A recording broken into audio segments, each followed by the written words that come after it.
Ladies and gentlemen, boys and girls, good morning or good afternoon, as the case may be, or good evening. We have a very special show today. It's Bill and Duane, and we're hosting a hen party. And we've invited 4 young chicks to sit in with us, and we're going to bounce around a whole bunch of subjects. We have Thelma Ravinsky. Hi, Thelma. Hello. Elaine Wickland. We have Martha Betancourt. And although she's shy about admitting this, my sister Cheryl Kelly. Hello. She likes to keep that part quiet. And of course, you know Duane and I. And this is going to be a little panel chat show where we're going to talk about various subjects and most anything we feel like talking about, or what the panel feels like talking about. We'll talk about things that were and things that are. Things that might be. Yeah. We have to make that up, Here's but we some don't checks care. for your wife. Oh, yeah, okay. Yeah. Oh, I got some for you, too, but not good. with me. Not with me. So, Thelma. All right. Well, anyway, I'll do this. How's this? There I we go. pass. Thelma. So you're a Walpole girl. Well, Norwood and Walpole. Norwood and Walpole. And you emigrated to Norfolk. Oh, yeah. From bad to worse. And we've paid the price for it ever since, haven't we? I know. It's a shame. It's a shame. But I understand that it was probably the marriage bands that dragged you to Norfolk, right? Oh, yes. My mother and father thought it was terrible because I was going to be up in the boondocks, up in the woods, up in Norfolk. And what is there? Wow. There's just a bunch of farmers, and I'm going to be lost up here. Remember what the kids in high school used to say to us kids from Norfolk? Any Indians this morning? Did you see any? I didn't hear that. Yeah. But it was always a joke about being up in Norfolk. The Hicks. And yeah, and they'd hold their nose on the bus because they were farmers, and you know how it is. You were mistreated, in other words. I wasn't. Oh, no, because you were one of the mistreatees. I lived on Mass Ave, right down in front of the high school. Short walk to the high school. But I met a lot of people from Norfolk and got to know a lot of them. So when I came to Norfolk and I got the job of working in the town clerk's office, I knew a lot of the people and I also collected taxes, so I knew a lot of the people that came in. Mm-hmm. And when I joined the Historical Commission, and Betsy Pine said, we'd like to do some interviews on people. Well, it was a natural that I would. Yeah, you're not exactly shy or bashful. No, but I know the people, and I was able to go, like your aunt. I remember going to Maisie, and she didn't want me to come in the house with this fellow I was with because she didn't know him. She talked to me, but she didn't want to talk to him. But after a while, she calmed down, and we had a wonderful interview with her. And Maisie was full of information about your family, the Sullivans, and it was great. Good. Elaine. Sorry about that. That's Freudian okay. slip. So, how did you find your way to Norfolk? How did I find what? Well, your way to Norfolk. How'd you get here? Oh, well, I lived in Norton before for 9 years, and my husband used to work at Honeywell, and he used to call us going through Norfolk, the scenic route, and he happened to see this for sale sign one day and went in and talked to the developer, and that's how I came to Norfolk. We liked the area. It was nice and woodsy then. Yeah, then. Wasn't as populated, but, you know. You know, when I was a kid, we had, I'm not sure we ever had a really good census, but, you know, it was between 1,000 and 1,500 people. Now what is it, you know? And Martha, you know, you're born and raised in Wellesley? Yes, I was. And you found your way to Norfolk. I had never heard of Norfolk, much less when my husband and I were looking for houses. I remember coming over the railroad tracks from the Millis Way, and I'm looking and I'm seeing nothing, and I'm saying, where in the world is he taking me? So we did buy the house from, of course, Bud Allen and George Catapodis, both gone, both very nice men. And I remember saying to my mother, it's funny because now here I was 27 years old, just married, saying to my mother, I have never thought that I had stepped back in time 20 years. It was like I was in a foreign country. And I thought, oh my goodness. I said, you know, you even have to walk down to the mailbox to get your mail. Because we used to have it delivered. Yeah, I know it. But that's how young I was. My mother must have laughed herself sick thinking about, you know, but I'll tell you, after years, I come in from Route 1 and I have the feeling of release. I'm finally home.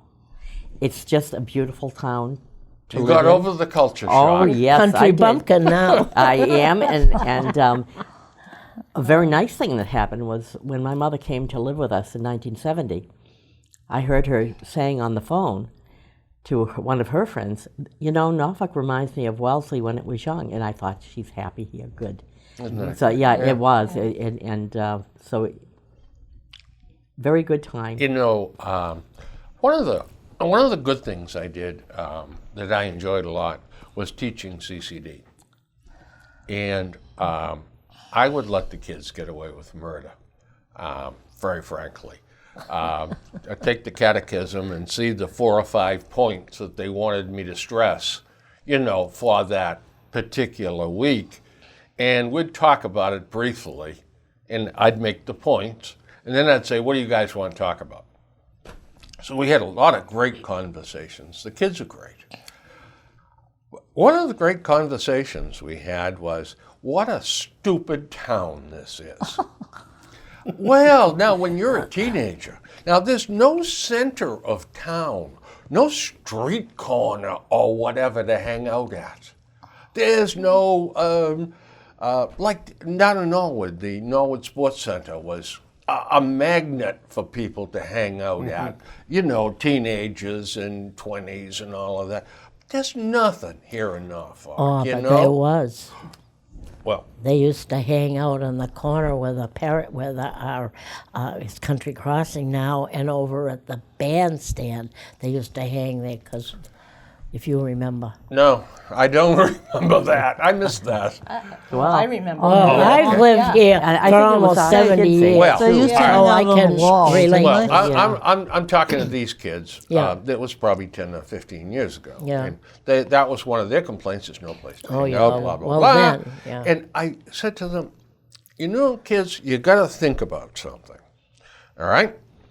Norfolk is this mass in the middle. Mm-hmm. And around it, you got dangerous towns. Milford, Norwood, Dedham. I mean, drugs, crime. And in Norfolk, stupid little Norfolk, you're as safe as if you were in your mother's arms. Yeah, but we're going to die of boredom. But they never realize that. Now, when they get older and settle in, all of a sudden, those things become important. And Norfolk, for all its faults, is a safe community. But the kids didn't realize that, but Well, that's because you're talking about 15 years or so ago. Before that, they didn't have much to do either, but we had more people getting together to have fairs and things like that, Oh, yeah. which, of course, you didn't have after. well, St. Jude's had the Fiesta. I was just going to say the Yeah. Fiesta. St. Jude's had a and Fiesta. The the, Fireman's Field. the Federated That's right. Church, Yeah, the Federated Harvest Church had Festival. Yeah. that, but they don't do that anymore. No. And you know, No, everyone has so it would retreated. be It seems to boring me. for them. But Yeah, it would be boring for those kids. I'm going to come back to that subject. Okay. Cheryl, Yes. so you're a Norfolk Yes. native. Native. born and raised on Main Street, Yes. Yeah. and so I don't have to ask you how you found your way to Norfolk. It was- Well, I found my way out for about 4 months when I first got married, and then we came back and Yeah. settled here, and we've been here for, well, all my life, but Yeah. 52 of my married life years. Yeah, yeah. Great little town. Yeah, when we first got married, Susie had an apartment, so we had to go live there to live out the lease. And then we rented a duplex for a while, then bought a house over in Attleboro. But the whole scenario only took about 3 years. And then we came back to Norfolk and come back to the roots. Yeah, and it's funny when you travel, when you say Norfolk, you're from Massachusetts and Norfolk. They usually, well, if you say you're from Norfolk, they would say, oh, Virginia or I New get that a York, lot. yeah. Nebraska. Nebraska, so, yeah. I think every time I heard that, somebody would say to me, "Oh, that's where the prison is." Yeah, Yeah, and the now prison, that's another a thing. different strata of society I know, that it's you'd be talking to that knows where the prison is. Exactly. But I think you would use that telling somebody where Norfolk was Yeah. by the prison. Do you know, Right. have you heard of Norfolk Prison or whatever? And When I spent a lot of my adult life in my working career traveling on the road, and I would always tell them one town away from Foxborough where the Patriots Yeah. play, That's what I and say. they would That's what I know. do. I said, by the I do stadium. too. Yeah. 3 miles as the crow flies. In recent years. in recent years, yeah, you As can the use, crows said, yeah. don't fly that way They anymore. they wouldn't know where Foxborough was when I was. I see. Anyway, I was going to come back to something. What was I going to come back to? Oh, well, Another senior moment. Yeah. another senior moment. Yeah. So, you guys all settled in and had families, responsibility, all that sort of thing, and now you're all retired. And tell me something. Now, this is what we talked about the other day when we had the old Farts show. I'm sorry. What did I say wrong? I said something wrong. The Young Farts show. Then. Is that all right? That better? I won't comment. All right. Anyway. So I asked them, and it was almost unanimous, but when did you know you were grown up?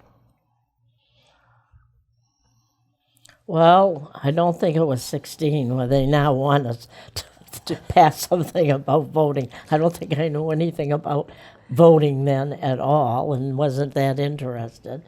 Oh, and I thought I was grown up. Well, maybe it was after I got out of high school. I figured, hey, my life as a young teenager and everything is gone, and I am more mature now. Never felt it, never wanted to be, but I had to admit that I That had was to it? have Yeah. responsibilities. I had to think about myself. Yeah. You know. Elaine? I was 16, a senior in high school, and I got a job that I would have, a part-time job. After school, I went to it. It was an office job, secretarial. Anyway, it was in engineering, and it was in Norwood, and so I had to get a ride, blah, blah, blah. But anyway, when I graduated from, school, Yeah. I then went into full-time, and I thought I was pretty grown up then. Most of my friends. Yeah. Master? Well, I have to be truthful, Bill. I never really thought about it when I grew up. There are things you have handed to you in life. There are things that you don't have handed to you in life. Somewhere along the line, it enters your mind, gee, maybe I've grown up. But I never had a defining moment that says, oh, I've grown up now that I have done this. Cheryl?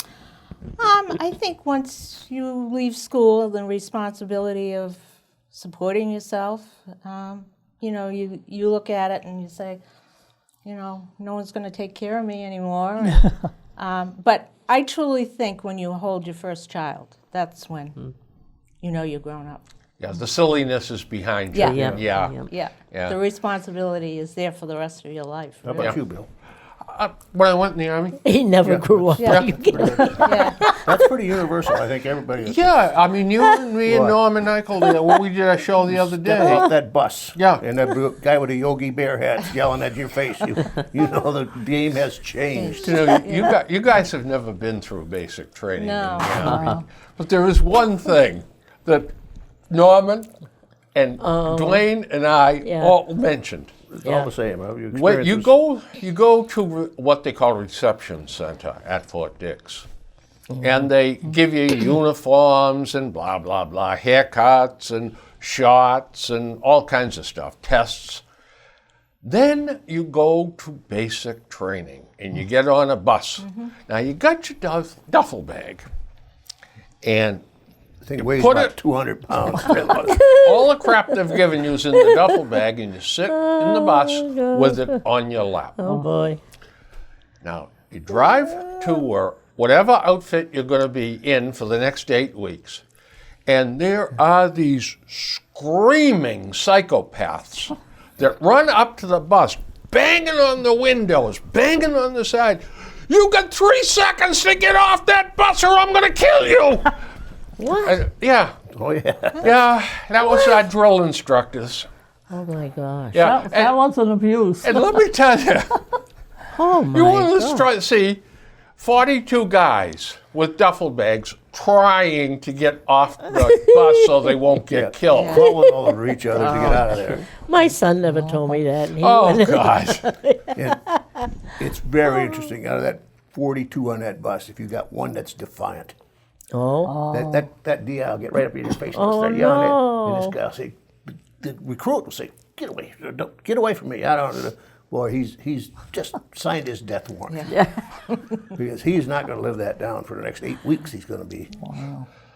Yeah, I had a guy that was in the Army before I went in, and he says, just keep your mouth shut. Yeah. Do you think when women go in the Army, they have that same problem? They have people that do that? Oh yeah, I they mean- get treated this pretty much the same way now. You think Helen Cleary, when she was, she was a captain or whatever, would be like that to people? Helen Cleary was one tough bird, let me tell you. And you have to think of the times also. They've Back changed. there, they probably went through even worse because they Oh, were women. really? Absolutely. Not necessarily, Martha, because they were separate.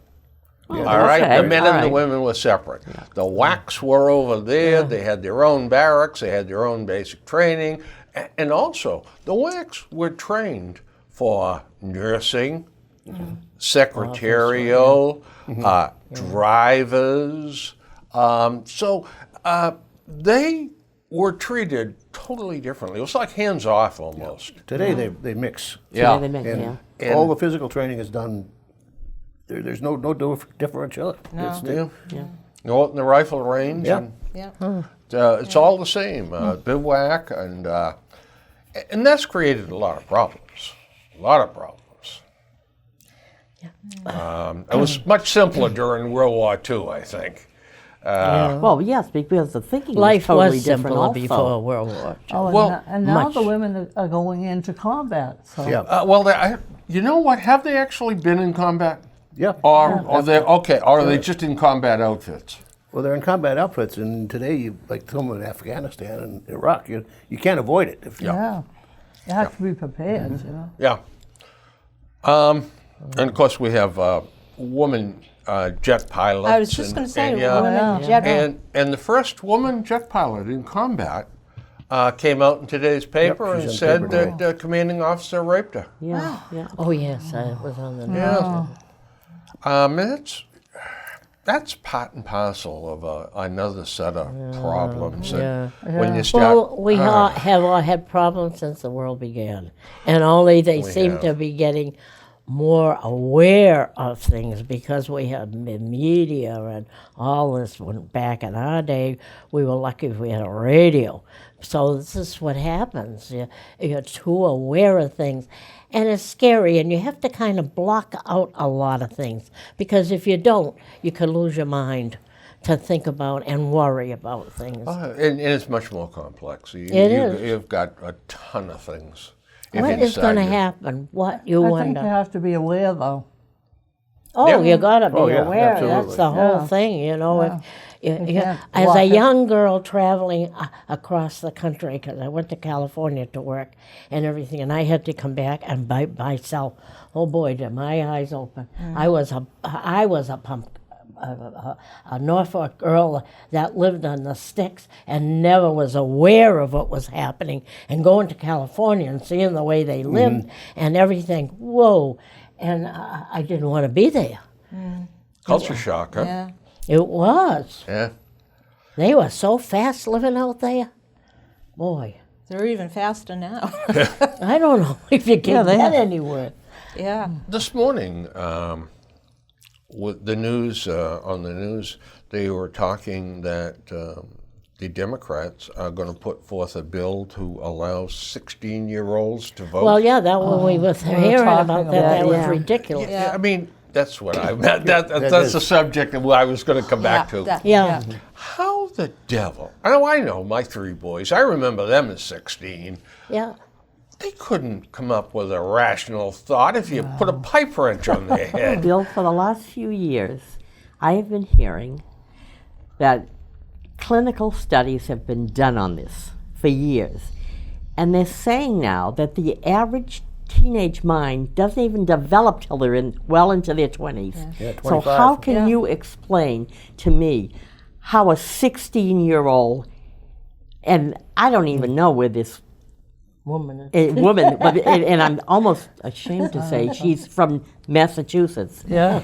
But how can you What's explain that different here, you why? Why would she do that? Well, I know why. Votes. You got a 16-year-old. You can mold their opinion, mold their ideas, and you can mold them exactly the way you want them.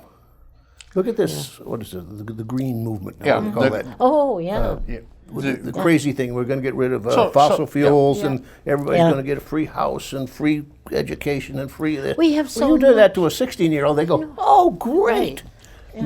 Not a thought how you're going to pay for problem it. we Right. have at Yeah. the borders now down there. How can a 16-year-old know anything? They now? don't. It's crazy. It's the whole thing. You don't wonder where the mentality is of some of these people. And you know what? This always amazes me too. Is we've got folks that are very, very wealthy, and they think nothing of buying a high-powered Mercedes-Benz or Chevrolet Corvette and giving it to their 16-year-old kid, a car that can go 150 miles an hour, and they let this guy. Oh, there's the keys, Johnny. Go Why do they make the cars go so darn fast? Why? to sell them. You know, when I was growing up, we were lucky to have a car. Yeah. And I saw more horses and wagons than I saw cars. And we'd sit on a stone wall at a friend's house and see how many cars we could count that went by. There were so few. And we had one, they used to have the man come around with the ice, Barney, Google we called him, and the kids would all race out to So his he'd give you a wagon. chip of yeah. ice? And we had the Coleman, they had horses and wagons. And there was one guy, Jaime Miller from Norwood, and he was a junk man. And we waited for him to go by because, I shouldn't say it, but every time his horse had to Yes, okay. he got out, he took the cloth out of his wagon, got out, lifted the tail, and wiped him. And that was the my. biggest thrill. We couldn't believe it. We could, and he is, and his name is mentioned. I gave to this TV station, I gave Norwood, the Queen of Norwood film that I got from the Norwood Historical Society. And he's mentioned in it, and of Norwood history, and it's so funny. He was Got to get the Academy Award for that. Do you know something, Duane? Our dreams of getting our show syndicated on national TV has really just gone downhill fast. It just got a much rarer. Cheers. We have practically no chance now. Boy, oh boy, oh boy.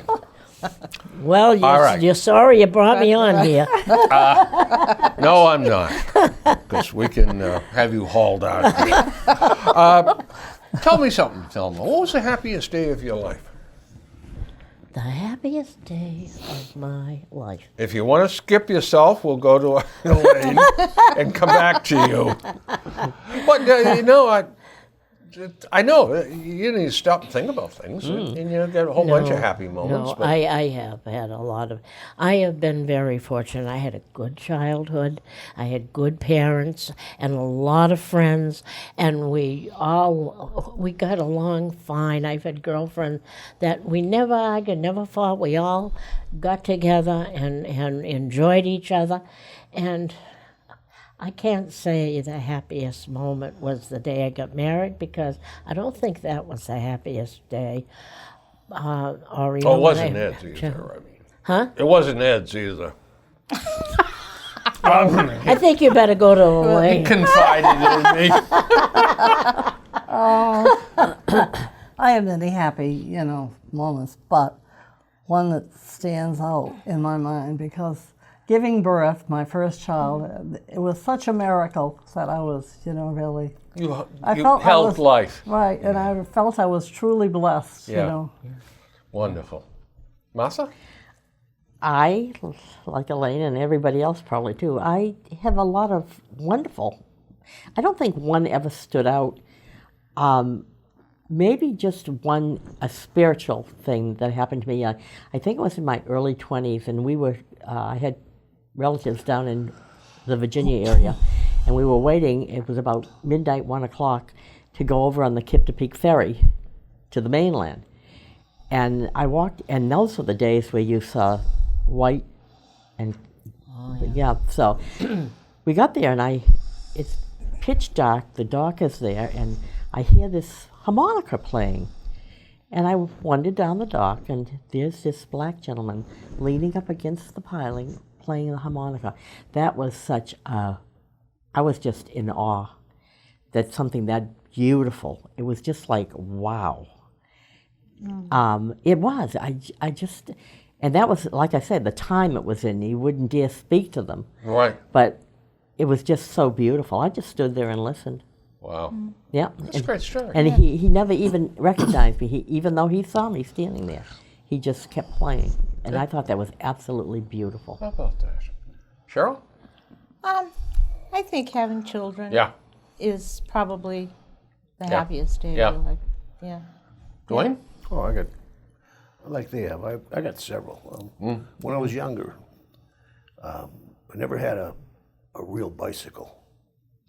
We had hybrid bicycles. The wheel came from there, the pedals came from there. They were usually shaky, they didn't quite fit.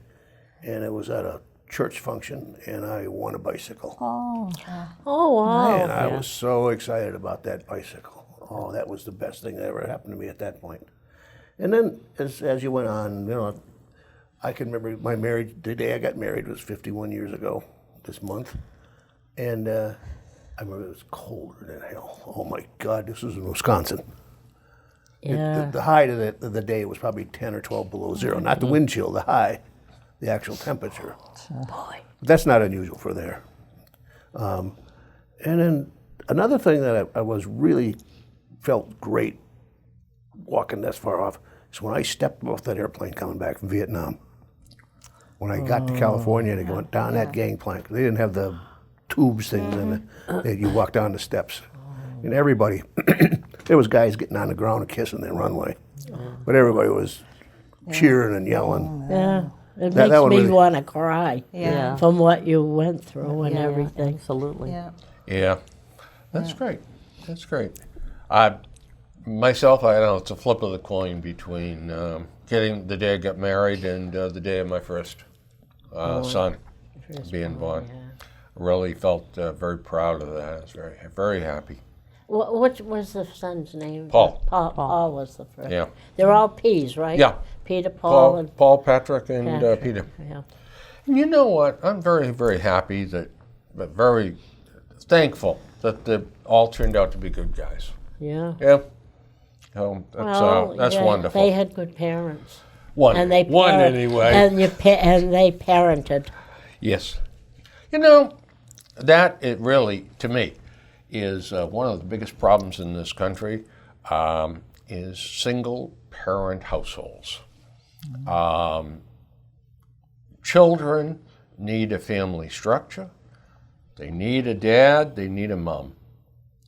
That's, it seems to me that, that if you don't have that, it's an uphill climb for the kid.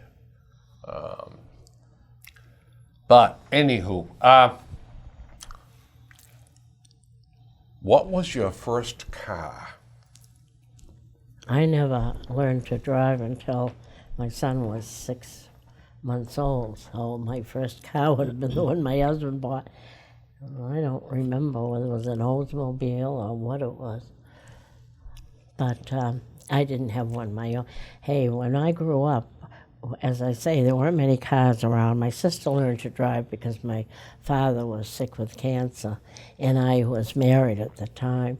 But before that, we had bicycles, and that's how I came to Norfolk at first, was on a bicycle. And it wasn't mine.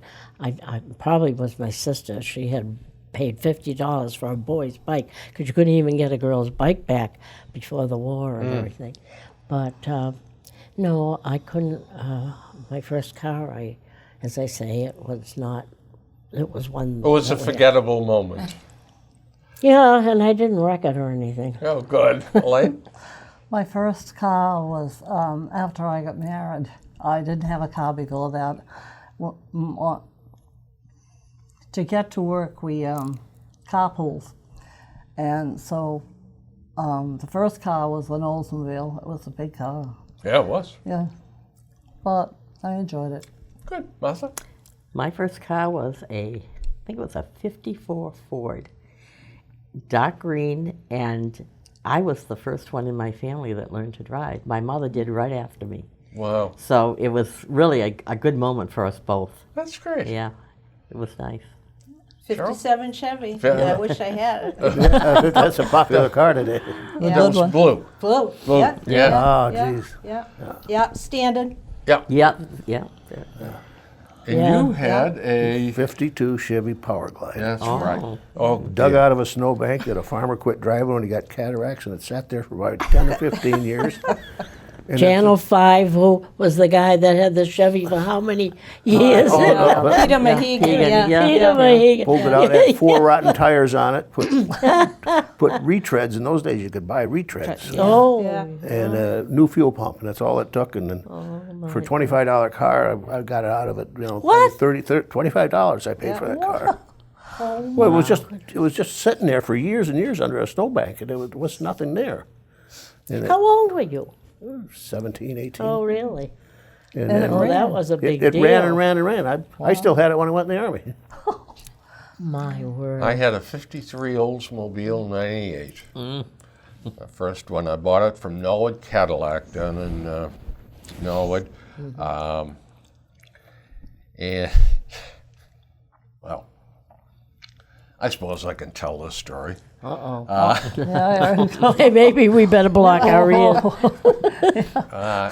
My stepfather, Jim Kribbe, brought me down there because the Norwood Cadillac would take the junkers, the trade-ins that they didn't want to resell, and they'd put them in the back line.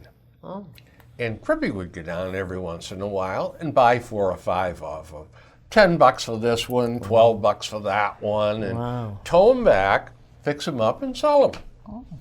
So he had a 53 Olds 98, and he said, "Now, Jim, this is what the boy needs. Isn't that right, boy?" And with that, he started squeezing my leg, sitting beside me. "You think you'd like that car, boy?" Squeezing my leg. I'm saying to myself, let's get the bill of sale signed before we go much higher here. All right. Oh, my word. Harassment. What an experience. So anyway, I'm back to him and we started dating. And Did you date in that car? Yeah. Oh, okay.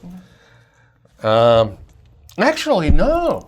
Because that was my first car at work, and I didn't keep it long. Oh.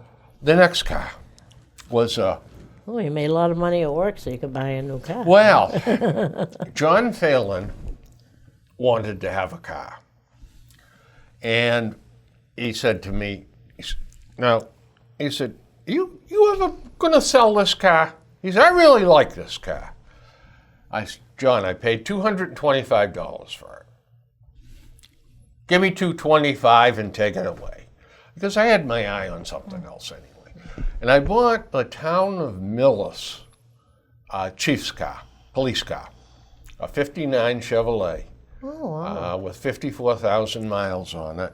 Oh. And that was the first car I kept for any appreciable length of time. Mm-hmm. But I have changed cars so many times in my life. I guess you will. Different one every single month. And Jim used to be our mailman, and he probably rode around in that car that you gave.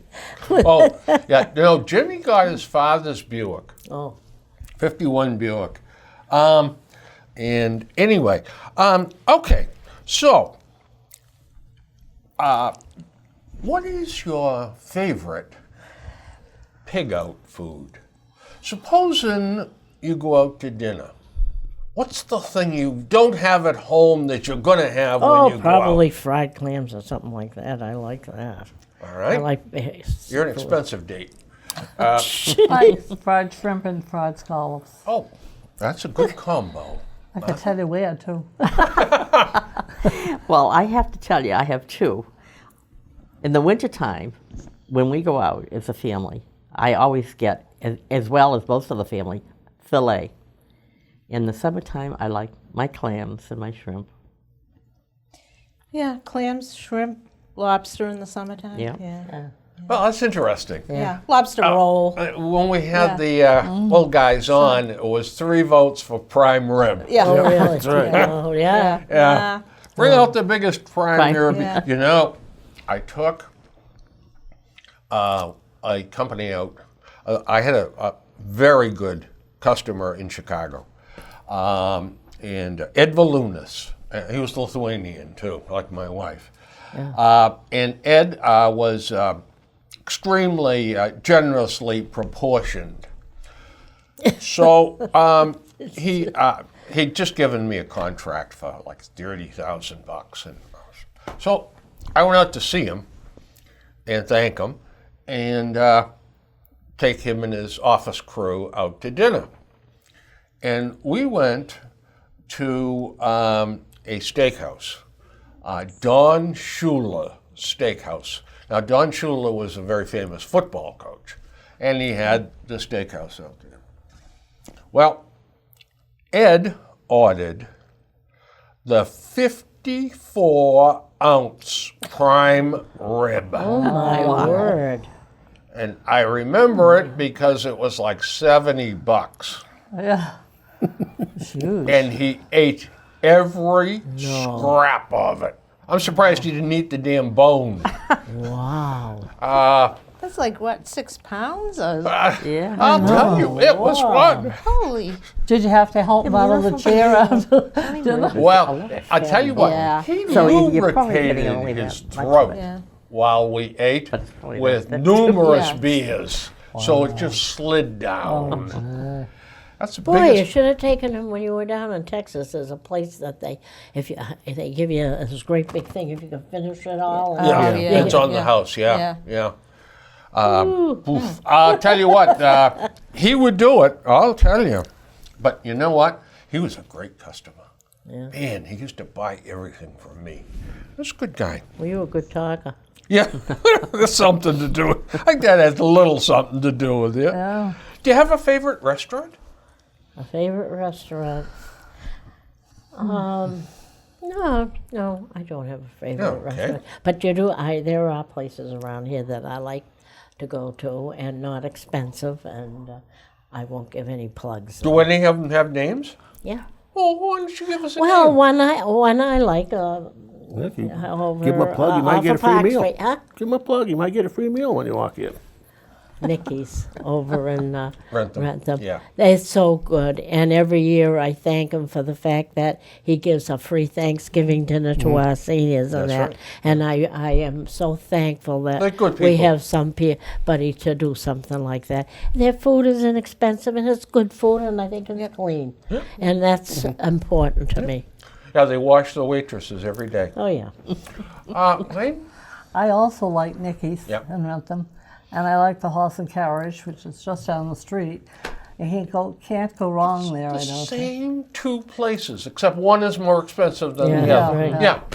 But My daughter, both quality. my daughter worked for 17 or more years as at the Horse and Carriage as a hostess and waitress. Yeah, and they were awful good to her. Yeah.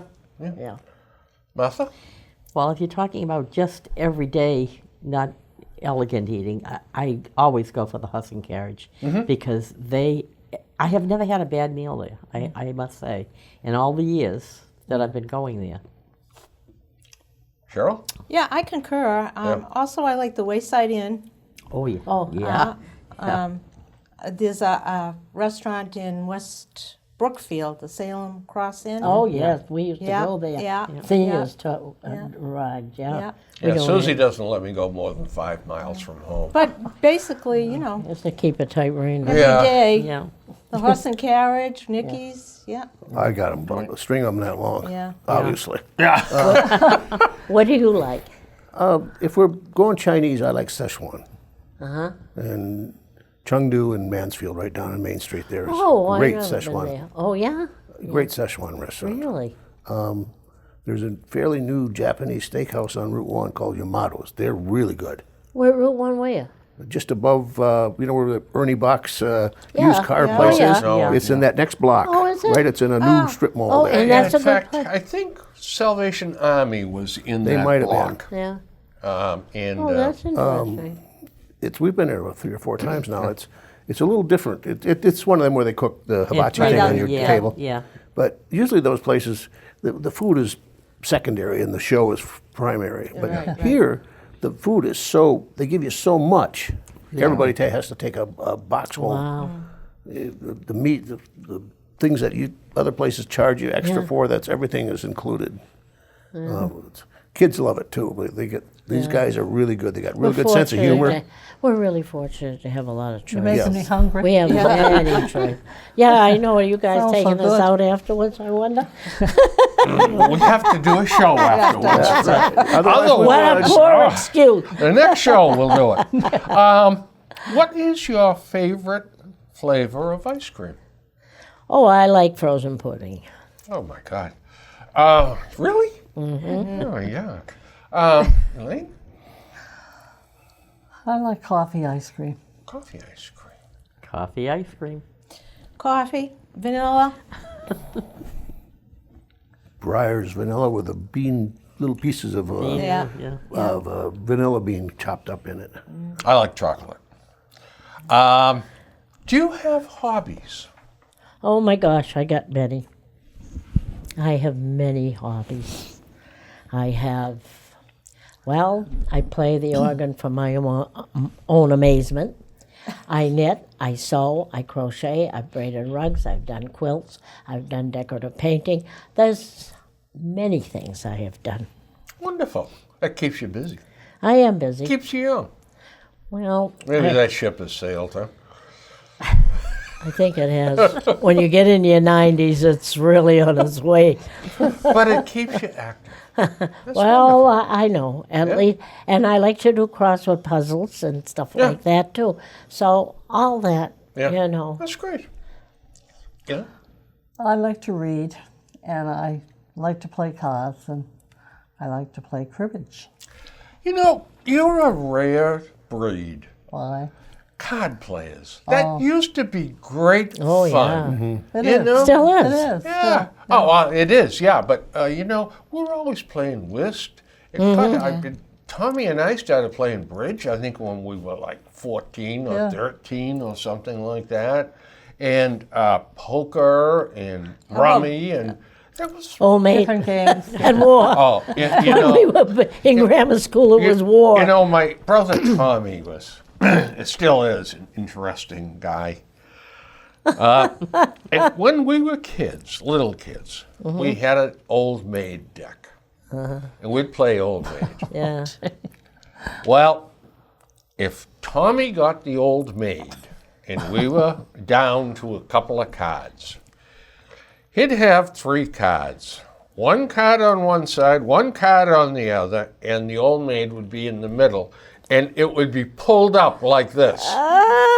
And if you didn't take it, he wouldn't let you take the others. You had to take What the a old rascal maid. he was. What a rascal. He thought he was fooling me, you see. God, I'll never forget that. What a beauty. Martha, this is Martha. Well, to tell you the truth, right now, at this moment in time, I don't have a lot of hobbies because I'm busy going here or going there and doing whatever.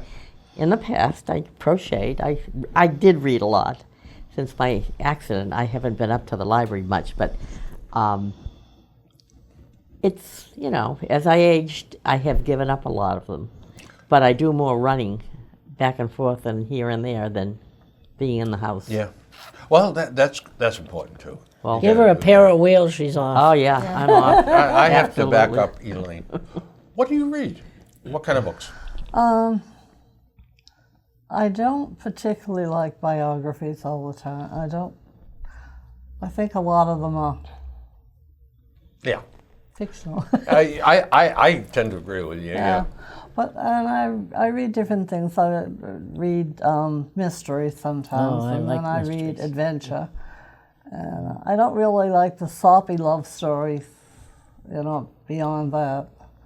But I do enjoy a good story, you know. But sometimes they say if you read 20 pages and you can't get into a book, don't bother reading the rest of it. That's true. And I found That's true. very true. Yeah, although I have read a couple of great books Have you? that you had to fight. Stay with it. And, I've and done that. finally, around page 100, all of a sudden things Oh, yeah, started to there have happen, been, and yeah. it becomes the best book you've ever read, you know? I remember a book, Angela's Ashes. Do you Yes. remember Oh, that? yeah. Oh, yeah, I read that one. I kept saying, "Oh, this has to get better." The story never did, but that was true life, Angela's Ashes. So. Do you know what I think?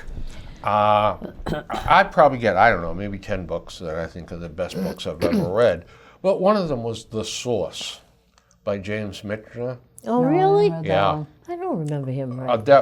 I've got it if you'd like to borrow it. Yeah, I would what love. a great book. But I got to tell you, you've got to go through 80 and 90 pages of baloney See, before I you couldn't get do to that. it. But I'll tell you what, it's worth it. Now, see, He I was a couldn't good- get he was a that good far. If writer. it didn't grab me by the first 5 Well, you pages, see, I couldn't do it. this book, he's got to do that to set the background for this thing. And then all of a sudden, Yeah. you drop into different chapters. And it's basically the story of an architectural dig in Israel. But first of all, he's got to give you some history that's kind of boring. And then, and this is the part that's odd. This defies intelligent thought. But he goes back and finds an artifact from, let's say 3000 BC, and tells a story about it. And then he comes back to the architects again, the archaeologists again, and then goes back to the dig, and then he finds something from 3000 BC. Well, actually, if you think about it, you're going to find the newer stuff first until you finally And get get to the down. older stuff. But he manages, sleight of hand here, some magic, but he was able to get to the older stuff first. And it brings you up to 1948 to the war, the Seven-Day War, right? Yeah. Yeah. Oh, that sounds I interesting. tell you what, I like chapters- history, and I yeah, do re- that's yeah. great book. I did too. Gerald? Hobbies.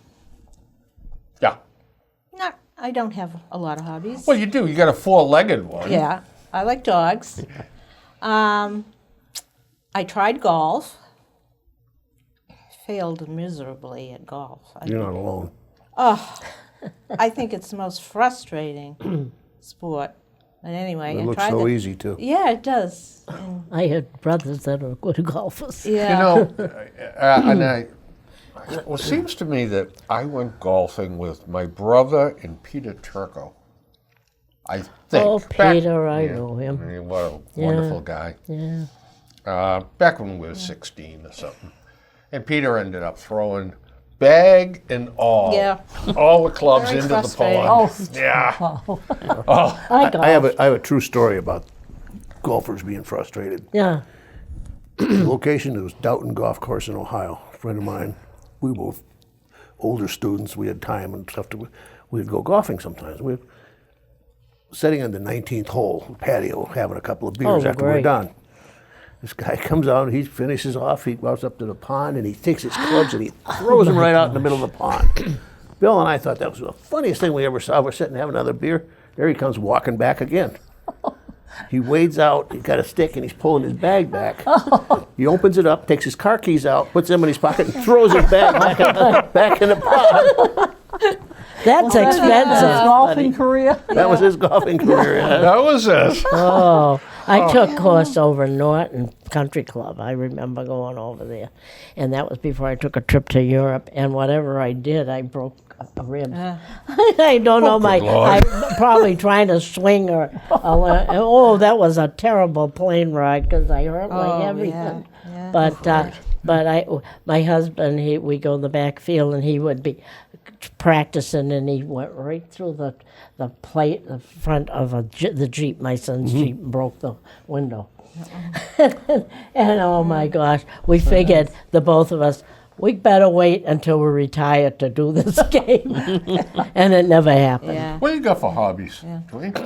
I'm a reader like you guys are. Yeah. And Yeah. Bill and I both kind of, Oh, I know you are because we, you know a lot of. we both like history. Yeah. I'm not too much on fiction, but I like World War II era, different stuff about that area.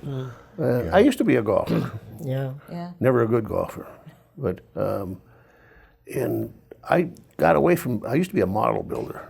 I used to take to build these intricate wood models with the little strats and all the little pieces and stuff. But I haven't done that now for several years. You should get back on it. Yeah, I should. Yeah. I used That's to a get great- frustrated when I read, especially the series books. And the last one that I read, every single book, what did he do, 4 or 5 books? George Martin, Game of Thrones. Yep. Oh, I loved, it was so compelling, I could never put the books down. Read all of them. Then we get to where we are today. He's sold out, as far as I'm concerned, to the TVs, series and all that, and he's never going to write that 5th or 6th book. He's done. He's making too much money, I bet. But that, Mercy. The Game of Thrones is a good series. it is, and you- I'll tell you, but it's a good series, but I like the books better. Yeah. Maybe because it went into more depth and you could visualize Yeah. these people, except when you see them now, and Yeah. you know, there's It's altogether different. different. Yeah. So I think the first impression you get when you read is what you usually keep. Yeah, don't you find, generally speaking, that reading the book is better than watching it on TV? Some or- of it yeah. is. Yeah. But And I don't know- you wish you could write? I always wished I could write. I have so many adventures growing up and everything. I wish I could have been able to write them. But I don't have that You ought ability. to hire a ghostwriter. Who, you? Sure. I don't want to. 75% of the royalties for me? Sure, why not? But you know, and they saying, oh, people don't read books today. They watch television, they go to their computer and stuff. But I like to have something in my hand, and that's why I don't like these newspapers that our paper that we had in town. It finally went on to the computer. I did not like that. No. I want to see things, Yeah. and if I like them, I want to cut them out and put them in a scrapbook. And all these years, what do you think I did with?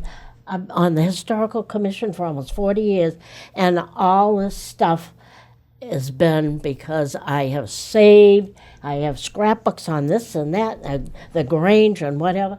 all from cutting out and from doing, not from being on the computer. Uh-oh.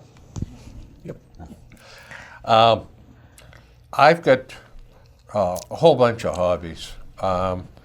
I still have my original Hardy Boy books. Oh. And when I see them at yard sales, I buy them. Oh. By the way, some of those books are worth a few bucks. I bet. Yeah. And I bought a whole bunch of Nancy Drew books.